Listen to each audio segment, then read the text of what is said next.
Out here today in Phoenix, New York, out at what used to be Roger Phelps Used Cars, is now his son Ryan's auto sale dealership, one of two of them that they actually have. I saw Roger this past week at Super Dirt Week. I talked to Kenny Brightbill, and of course you've already gotten the Mike McLaughlin interview by now.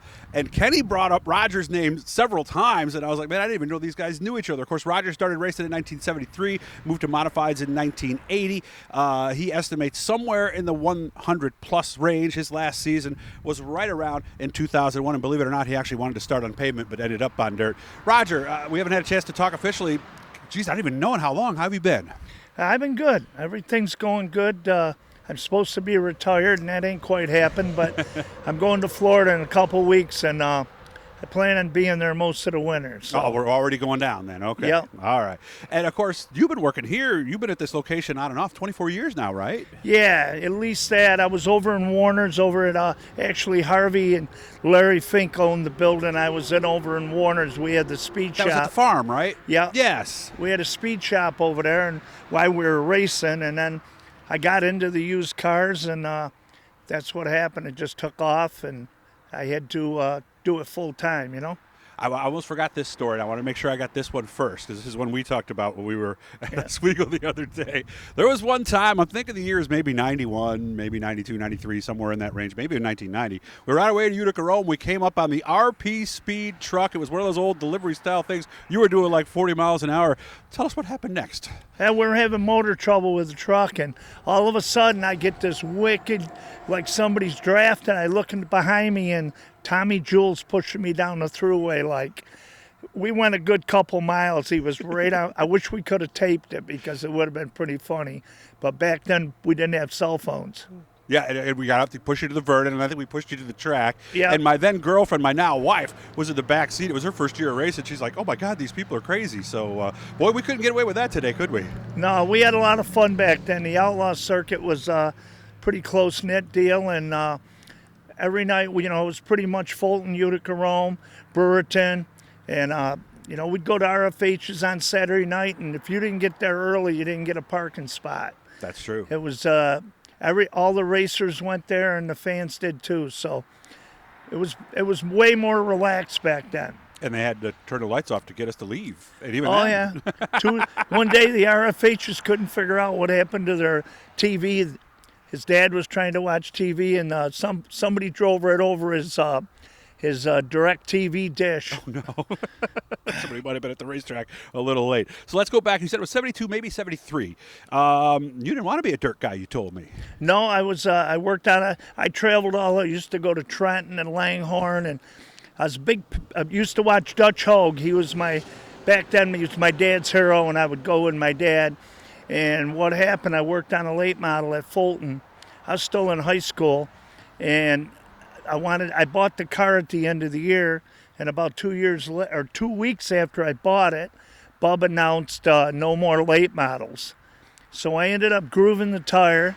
I grooved the asphalt tires, went to rolling wheels. It didn't work out so good. But after a couple years, we got going pretty good in the late models. We had a lot of fun doing that. You told me there was one guy in particular that helped you out and told you had a bunch of things wrong. Yeah, Jimmy Winks. His brother worked with my brother Andy, which is Jimmy's dad, and he told us to bring the car over. And we didn't have the leaf springs in right and a bunch of other stuff. And he worked one whole day on it for us. And we got second at Rolling Wheels the next night and won at Wheat Sport. And that's when things started to go our way. It was a lot of fun. When did we switch from late models to modifieds? 1980, we started running modifieds. Jim Ferlito took a chance on me and bought a modified. And we went dirt racing. We won the Rookie of the Year. And we had some fun doing it. I did that for like 3-4 years.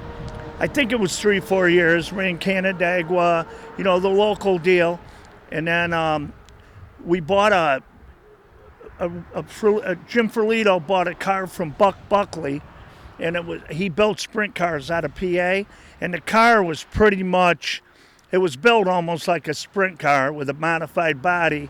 Well, we just weren't hooking up with it. We weren't going good, and I took it to Jack Johnson. And Jack was always my hero. And Jack went through it. He said, you got to go somewhere where you can run drag rubber. So we started running Fulton and Burden, Utica Rome, and that's how we ended up running there so long.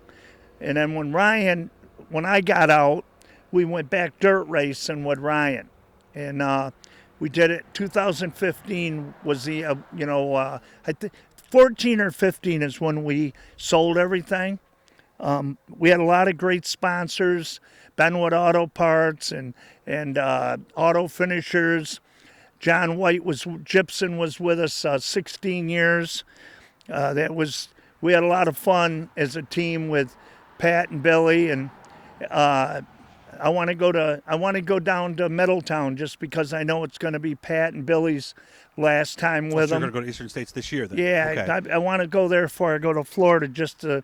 Because I know that's the end of their deal. And I go watch Jimmy race. We have a lot of fun still. I pay close attention to it. We don't have time to do it. If you were to make a list of accomplishments, the things you're most proud about, not necessarily the biggest paying races or things like that, what would be the top thing on your list that you did in your racing career? On mine, it was pretty much nothing special. I won a 100-lapper at Fulton over Donnie.